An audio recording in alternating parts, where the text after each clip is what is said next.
¿Cómo les va? Nuevamente, como suelo decir cuando me ha tocado la oportunidad de compartir con ustedes, es una bendición para mí poder estar con ustedes, mi segunda iglesia del corazón, y poder compartir con familia, porque somos familias, tenemos un mismo Papá Celestial, y también tengo a mi familia. Por primera vez coincidimos con mis papás en una reunión, poder estar junto con ellos, así que también es un privilegio que el Señor me permite poder estar junto con ellos, con mi hermana, y poder compartir esta mañana la palabra del Señor. Que el Señor nos guíe, nos pueda iluminar a nuestros corazones por medio de su palabra. En un pasaje, de esos pasajes, hoy está de moda la palabra random, ¿no? Los chicos cuando quieren decir que algo es raro, cuando algo es extraño, cuando tenemos personajes o nombres raros. Ahora, en este pasaje que nos toca, en el capítulo 7 de Hebreos, habla de una persona que se llamaba Melquisedec. Yo tenía un tío que él le ponía sobrenombre a la gente con los nombres raros de la Biblia. Yo cuando era chico y leía Melquisedec me acordaba de ese tío, mi tío Guillermo. Por ahí me decía, vení Mardoqueo. Todos los nombres raros así que había en la Biblia, él te lo ponía así de sobrenombre. Y cuando yo leía Melquisedec, me acordaba de él, porque eran esos nombres. Vieron que por ahí hay personas o hay familias que le ponen nombres bíblicos a los hijos. No conozco ninguno todavía que se haya animado a llamar a su hijo Melquisedec. Vemos, hoy está de moda un poco los nombres random, vemos a si alguien se anima. Me gusta hacer la tarea, estuve viendo la grabación, esa bendición que tenemos hoy de tener los registros de las grabaciones de las reuniones, de lo que Germán les compartió el domingo pasado, porque me gusta darle como un hilo conductivo.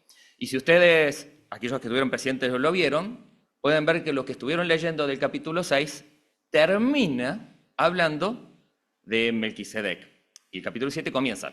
Sabemos que la Biblia no se escribió en capítulos y versículos, sino que quien escribía esta carta daba una continuidad. Nosotros como que vamos estructurando en capítulos, versículos y títulos, y por ahí pensamos que es un punto aparte y nada que ver. No, hay como una continuidad. Por lo tanto, para hacerlo en orden y como corresponde y entrar en contexto, vamos a leer los últimos versículos del capítulo 6. Los dos últimos versículos del capítulo 6, el 19 y el 20, dicen, yo los versículos los elegí en la Nueva Traducción Viviente, y quien está en la compu puede ir siguiéndome, va avanzando por fin. Dice, esta esperanza es un ancla firme y confiable para el alma. Nos conduce a través de la cortina al santuario interior de Dios. Jesús ya entró allí por nosotros. Él ha llegado a ser nuestro eterno sumo sacerdote según el orden de Melquisedec. Así terminaba lo que ustedes leyeron el domingo pasado. Recordemos que este libro está escrito para los hebreos, como dice el título, para los judíos, que conocían mucho acerca de la historia, que conocían acerca de la cultura y de las tradiciones. Y en la antigüedad, el pueblo de Israel, para tener acceso a la presencia de Dios, necesitaba de la intervención de un sumo sacerdote, quien cumplía ciertos rituales para poder llegar, abrir paso al perdón, por medio de distintos tipos de rituales, a la presencia de Dios. Existía una fiesta una vez al año, donde el sumo sacerdote ingresaba a donde estaba el arca, cumpliendo un montón de requisitos para entrar a la presencia de Dios, para hacer una serie de rituales para la expiación de los pecados del pueblo. El autor de los Hebreos viene hablando acerca de que el Señor Jesús rompió todo eso. Es más, la Biblia cuenta que cuando el Señor Jesús murió, si ustedes se acuerdan, además de que sucedieron un montón de fenómenos sobrenaturales, gracias. Otro evento sobrenatural que pasó fue que el velo del templo se rasgó por la mitad, dando una simbología clara de que el acceso a la presencia de Dios estaba abierto. Y ya no hacía falta que nosotros requiriéramos de algún ritual porque nuestro gran sumo sacerdote, que era el Señor Jesús, nos abrió paso a la presencia de Dios, al trono de Dios.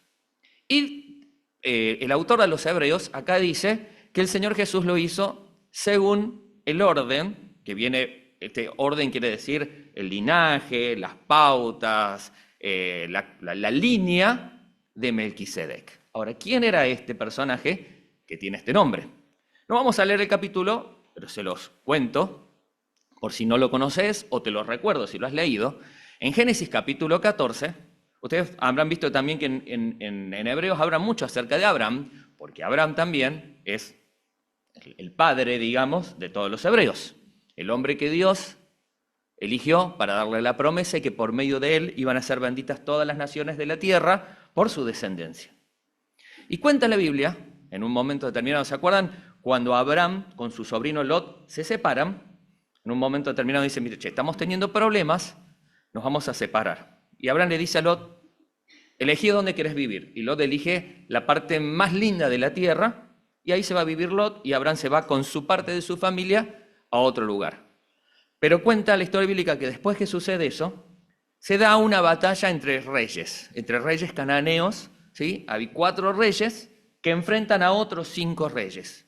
Y esa guerra que se da hacen que el bando ganador, ¿sí?, se lleve cautivo y robe y saquee las ciudades de las ciudades que perdieron. Entre esas ciudades que habían perdido estaban las ciudades de Sodoma, de Gomorra, en la cual estaba Lot habitando.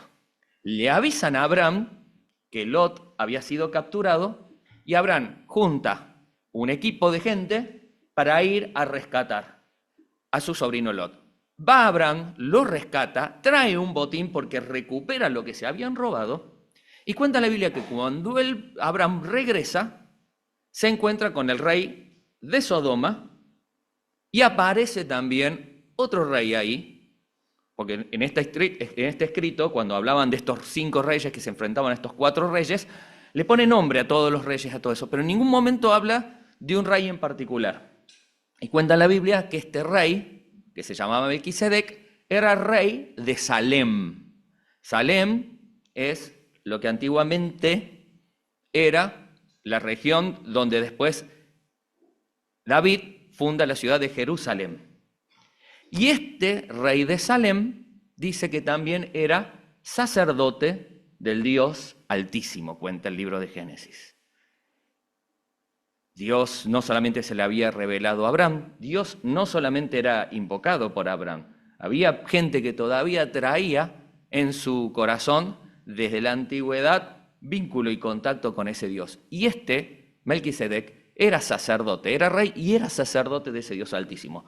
Lo recibe Abraham, le da pan, le da vino, wow, cuántas similitudes, ¿no? Y dice que lo bendice.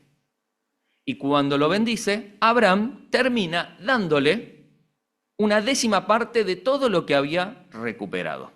Eso es lo que nos cuenta Génesis de este Melquisedec. Después no se vuelve a hablar nunca más de él, salvo en un momento, que después lo vamos a leer al final, en un salmo que habla figurativamente de lo mismo que habla el autor de Hebreos, del Señor Jesús representado en este Melquisedec. Ahora vamos al capítulo 7, ¿sí? Con este contexto, leemos los primeros versículos del capítulo 7.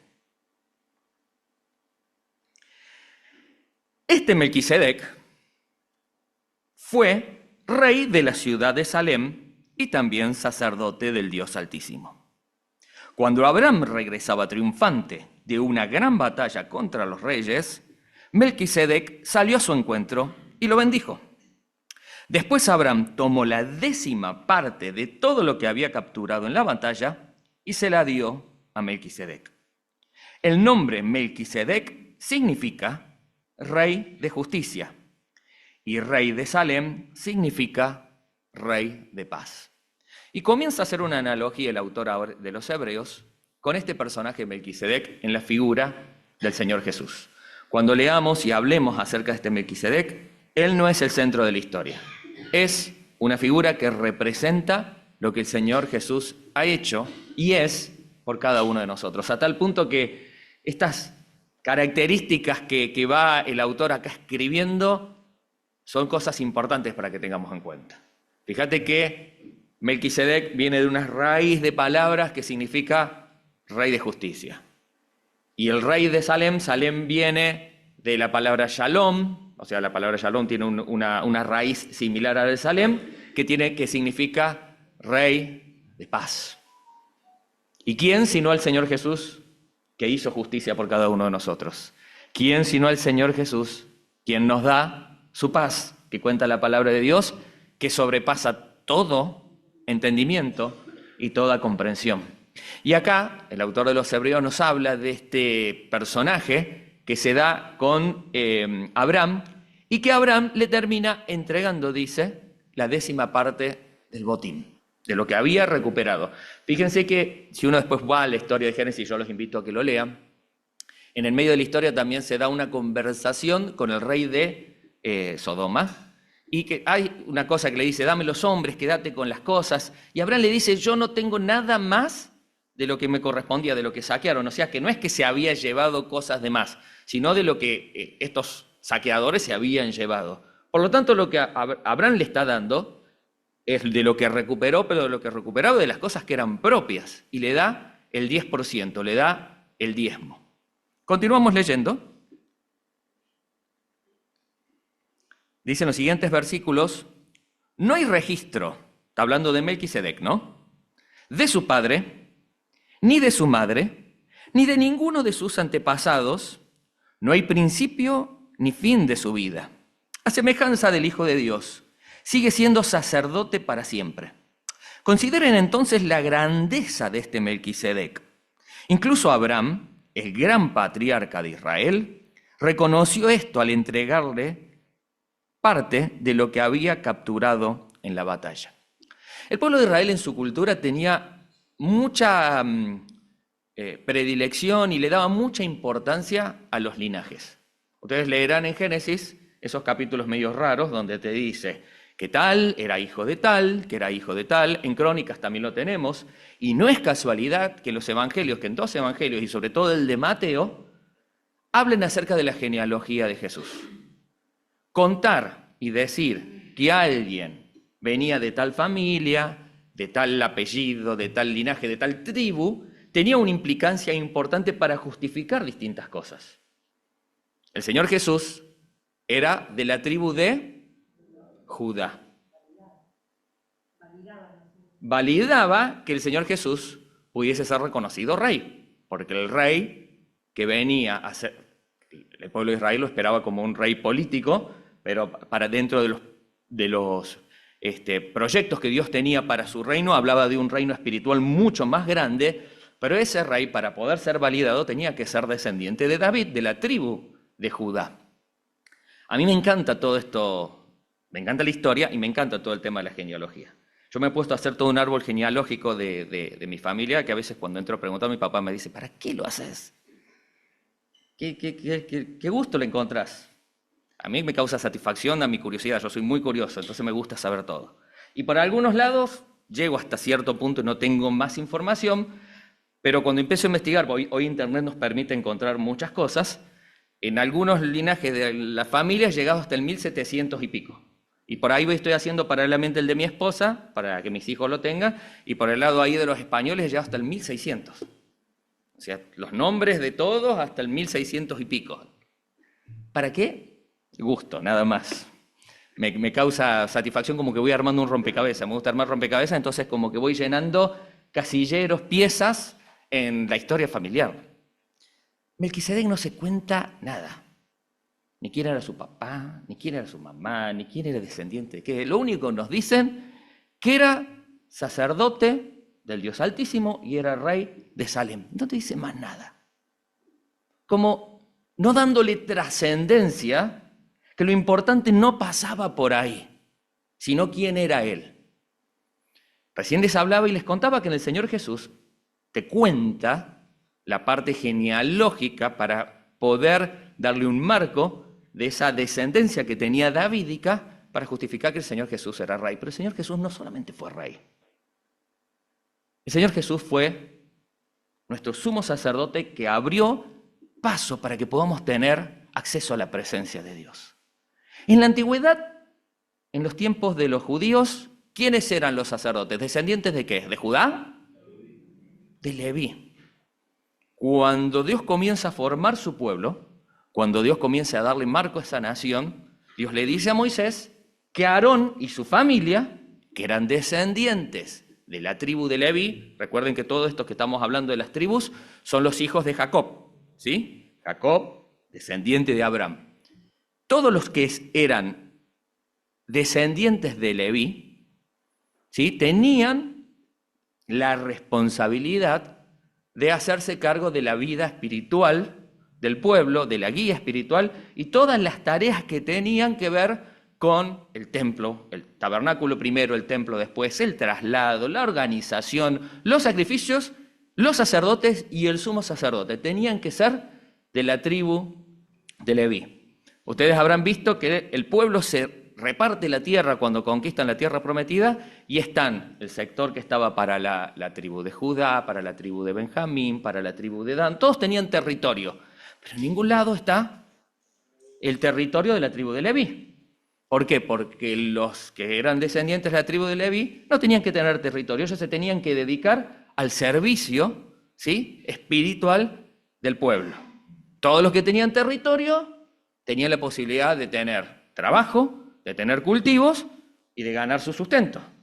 El que no tenía territorio, el que no tenía para hacerlo, como los levitas, no tenían de dónde sacar su sustento. Entonces Dios, ¿qué establece? Que todo el pueblo tenía que dar la 10ª parte, ahí nace el diezmo dentro del pueblo de Israel, para mantener, para el sustento de estas personas que oficiaban el trabajo espiritual para el pueblo. Por eso, los descendientes de la tribu de Leví recibían el diezmo para su sustento. Pero esto sucede muchos años después. Estamos hablando de aproximadamente más o menos 500 años después. Para que nos hagamos una idea, es como que ubicamos a nosotros en los tiempos de Moisés y de los levitas y a Abraham con Melquisedec en la época de Cristóbal Colón. Para que nos ubiquemos más o menos en espacio-tiempo, todo el tiempo que había pasado. 500 y algo, por así darle más o menos un marco de tiempo antes, Abraham le da a Melquisedec la 10ª parte. Dios no le había dicho que lo haga. Dios no le había exigido que lo haga como lo establece la ley para que el pueblo pudiese brindarle ese apoyo a la tribu de Leví. Y fíjate lo que sigue diciendo los siguientes versículos.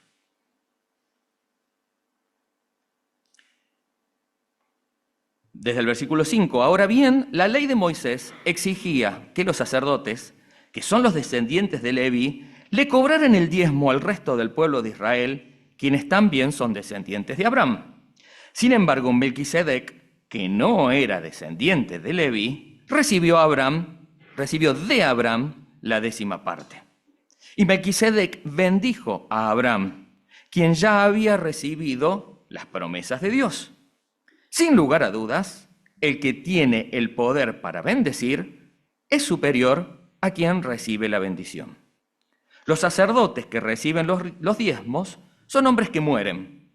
Así que Melquisedec es superior a ellos, porque se nos dice que sigue viviendo. Esto que se nos dice que sigue viviendo es un concepto metafórico, porque así como habla de que no tenía genealogía, después no se habla en ningún momento de que murió.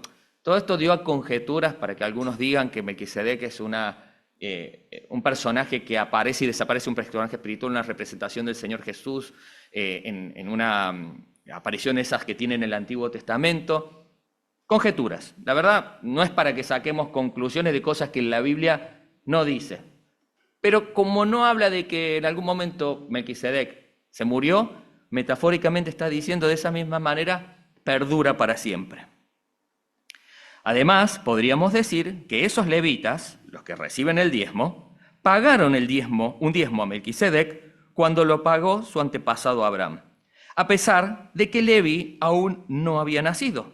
la simiente de la cual provino ya existía en el cuerpo de Abraham cuando Melquisedec recibió su diezmo. Está diciendo como que los levitas, en su antepasado Abraham, ellos mismos ya entregaron su diezmo a este Melquisedec, porque lo está poniendo y lo está exaltando a ese personaje por encima de Abraham. Porque fíjate que en un momento dice, el que bendice es mayor que el que recibe la bendición. El pueblo de Israel tenía a Abraham allá arriba, ¿no? Top. Nosotros tenemos Messi. Yo estoy queriendo de que siga haciendo goles para que quede máximo goleador de la historia. Yo digo, el próximo mundial ya lo van a pasar seguramente. Y quiero que esté, y grito los goles porque me gusta las estadísticas. Y quiero que sea el máximo asistidor, el que más goles tenga, el que más partido tenga, pues lo tengo ahí en el top. Me encanta. Bueno, así estaba en el top Abraham del pueblo de Israel. Abraham era Abraham. Abraham, nuestro padre. Y el autor de los Hebreos les dice, hubo alguien superior a todo eso, el que lo bendijo. Y este superior es una figura de alguien que está por encima de todas las cosas, que está por encima de todos nosotros, que es nuestro Señor Jesús. Y me gustaría utilizar, para ir terminando, 3 características y ejemplos que podemos encontrar en la figura de Melquisedec, en lo que es el Señor Jesús para con nosotros. Hay un salmo que es el Salmo 23:5, que dice, me preparas un banquete en presencia de mis enemigos. La traducción de la Reina Valera que hemos aprendido de memoria, aderezas mesa delante de mí en presencia de mis angustiadores. Me gusta ese término, aderezas mesas, a mí me gusta cocinar. Y cuando uno cocina, le gusta utilizar el tema de los condimentos. El aderezar tiene que ver con algo que realmente tenga sabor y sea rico y sea disfrutable. Y cuando escribe David este salmo, dice, pase lo que pase, en las circunstancias difíciles que me tocan vivir, en presencia de mis angustiadores, de mis enemigos, Señor, vos preparas un banquete, algo especial para mí. Melquisedec recibió a Abraham con pan y con vino cuando Abraham venía de la batalla. A Abraham le vinieron con el chisme que su sobrino lo habían secuestrado, se lo habían llevado. Abraham podría haber dicho que se jorobe. Eligió esa tierra, que se haga cargo. Tomó esa decisión, que se la banque. Problema de él, no es problema mío. Sin embargo, Abraham juntó gente y se fue a rescatar. Y venía golpeado de la batalla, cansado, y le sale a un encuentro rey de Salem, un rey, un sacerdote, no un siervo, para mimarlo. Y pensaba yo, ¿cuántas batallas peleamos? ¿Cuántas dificultades enfrentamos? ¿Cuántas preguntas tenemos? ¿Cuántas lágrimas derramamos? ¿Cuán cansados a veces estamos por muchas cosas que nos tocan vivir en la vida? Y tenemos a un rey y sumo sacerdote, a un rey de paz, a un rey de justicia que está pendiente de nosotros. A alguien que en algún momento nos para y nos dice, servite lo que tengo para darte. Y no es un asado, no es un sándwich, no es un vaso de vino. Es su palabra, es su aliento, es su paz, es su amor, es su abrazo para que podamos seguir adelante. Melquisedec hizo eso por Abraham. Pero no solamente eso, sino que dice, y cuenta Génesis, que además lo bendice. Y esto me lleva a otro versículo de la palabra de Dios. Podría haber elegido muchos otros, pero se me vino a la mente este de Efesios. Toda la alabanza sea para Dios, el Padre de nuestro Señor Jesucristo, quien nos ha bendecido con toda clase de bendición espiritual en los lugares celestiales. porque estamos unidos a Cristo. Incluso de antes de haber hecho el mundo, Dios nos amó y nos eligió en Cristo para que seamos santos e intachables a sus ojos. Dios decidió de antemano adoptarnos como miembros de sus familias al acercarnos a sí mismo por medio de Jesucristo. Eso es precisamente lo que Él quería hacer y le dio gran gusto hacerlo. Dios nos ha bendecido, nos ha dado la posibilidad de tener gloriosas cosas. ¿Alguna vez te pusiste a pensar qué sería de hoy a la mañana de tu vida si no estuvieses sentado acá? Porque no estás sentado acá porque estás cumpliendo la costumbre, el hábito, el ritual de venir a la reunión. Por lo menos no debería ser así.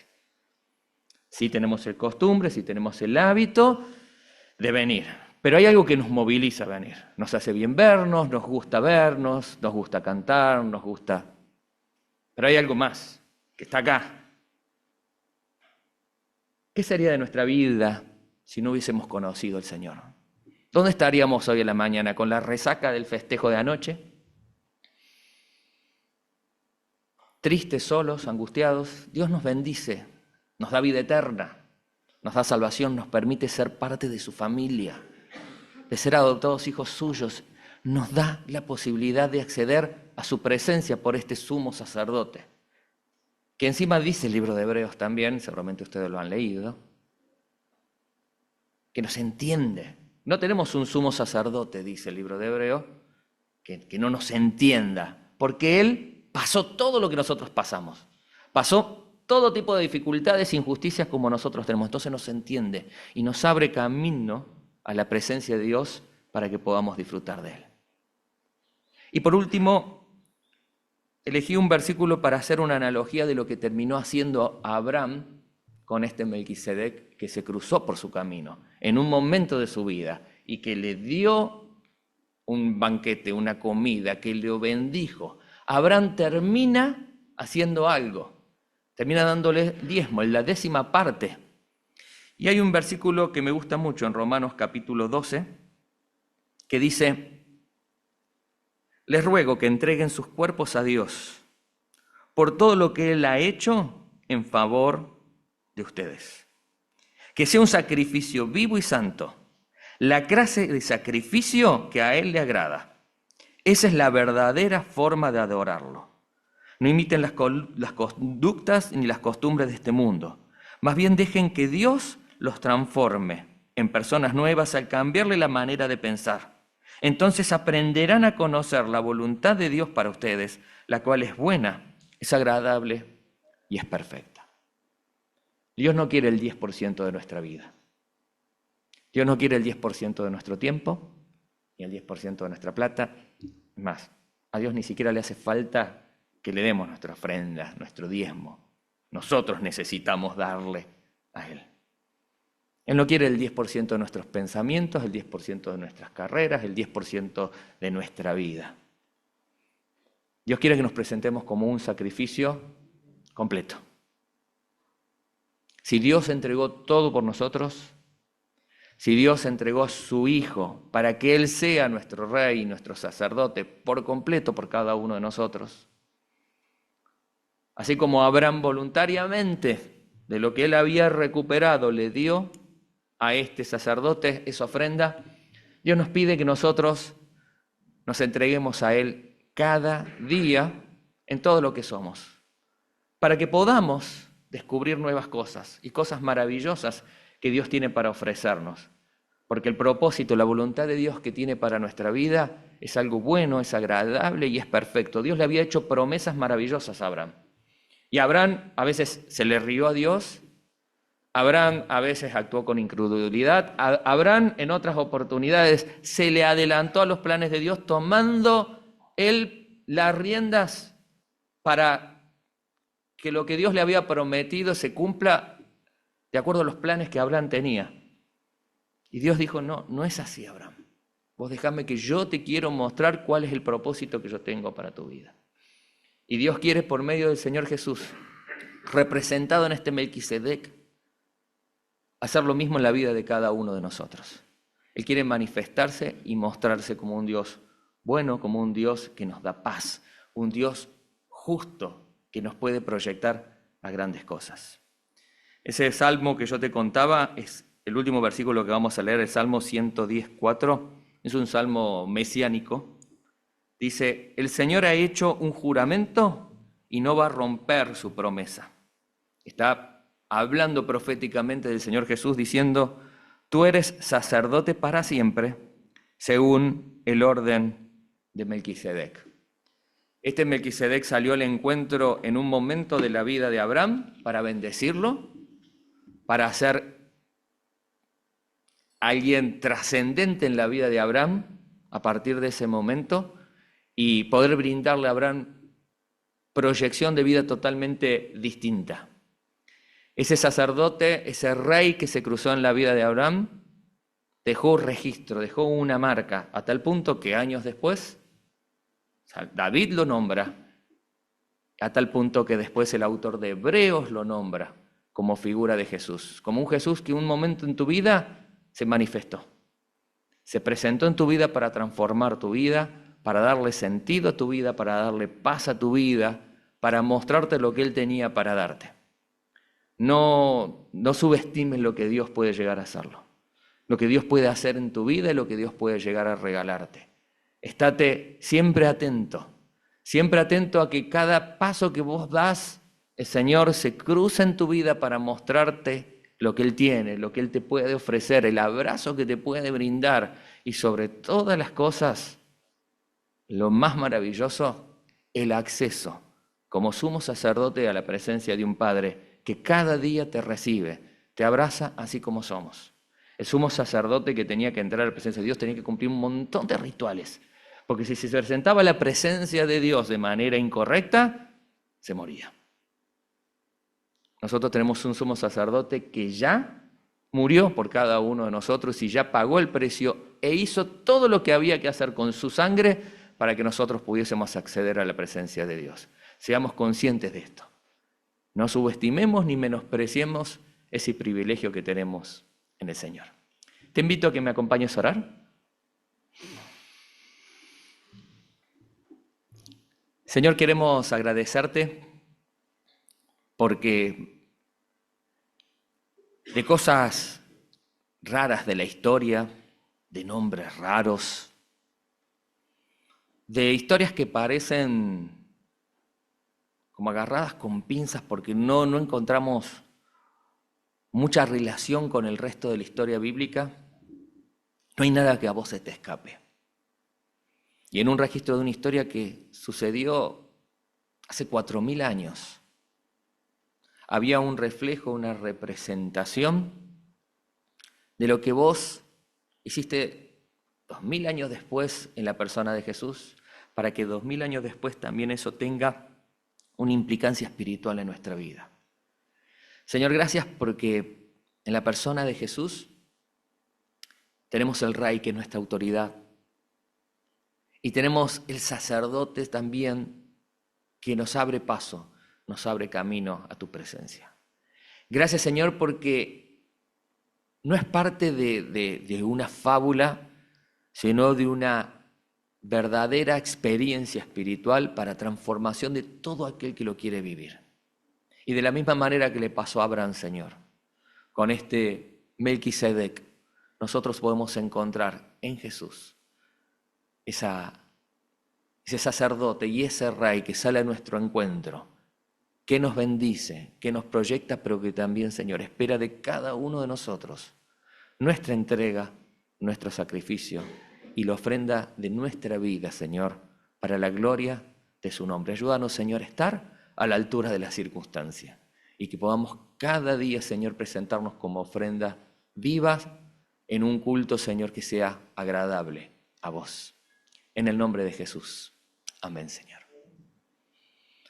El capítulo sigue y el próximo domingo seguramente van a seguir y van dando un poquito más acerca de este Melquisedec, pero que lo que te quede en el corazón en esta mañana sea esa figura maravillosa del ejemplo de esa analogía con el Señor Jesús. Que el Señor les bendiga.